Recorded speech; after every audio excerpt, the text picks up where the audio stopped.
Au commencement, Allah créa la terre et les cieux en 6 jours. Il créa les anges à partir de la lumière, et façonna le djinn, Iblis, à partir du feu pur. Iblis se révéla un grand adorateur de son Seigneur. Cette immense adoration lui valut qu'Allah l'éleva à un rang noble. Il vivait parmi les anges, et jouissait d'un statut honorifique. Cependant, Allah annonça un jour aux anges son dessein de créer un successeur sur terre. Les anges dirent alors, ô Seigneur, vas-tu installer sur la terre quelqu'un qui y sèmera le désordre, et y répandra le sang, alors que nous te glorifions et te sanctifions? Allah répondit. En vérité, je sais ce que vous ne savez pas. Allah modela alors Adam, à partir de l'argile, et lui insuffla de son esprit.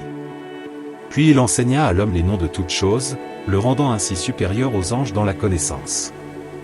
Après cela, le Seigneur défia les anges en leur disant: Informez-moi des noms de ceux-là, si vous êtes véridiques. Mais les anges, ignorants, lui répondirent: Ô Seigneur, gloire à toi. Nous n'avons de savoir que ce que tu nous as appris. Certes, c'est toi l'omniscient, le sage. Allah se tourna alors vers l'homme.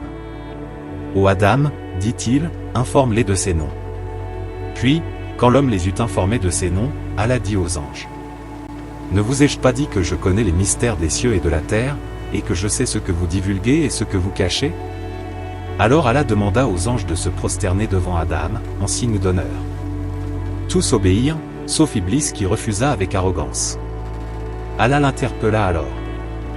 Ô Iblis, qu'est-ce qui t'empêche de te prosterner quand je te l'ai ordonné? Alors Iblis, d'une voix pleine d'arrogance, répondit: Je suis meilleur que lui. Tu m'as créé de feu, alors que tu l'as créé d'argile. Alors Allah, furieux, lui dit: Descends d'ici, tu n'as pas à t'enfler d'orgueil ici. Sors, te voilà parmi les méprisés.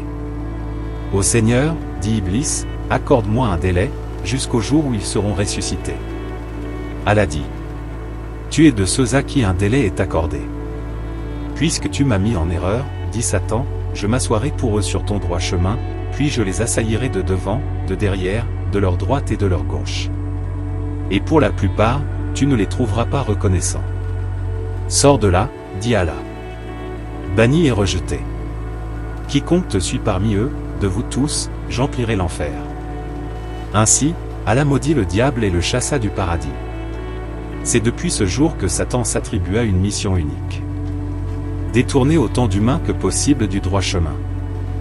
Et il jura qu'il égarera tous les humains, excepté ceux qui auront une foi inébranlable en Dieu.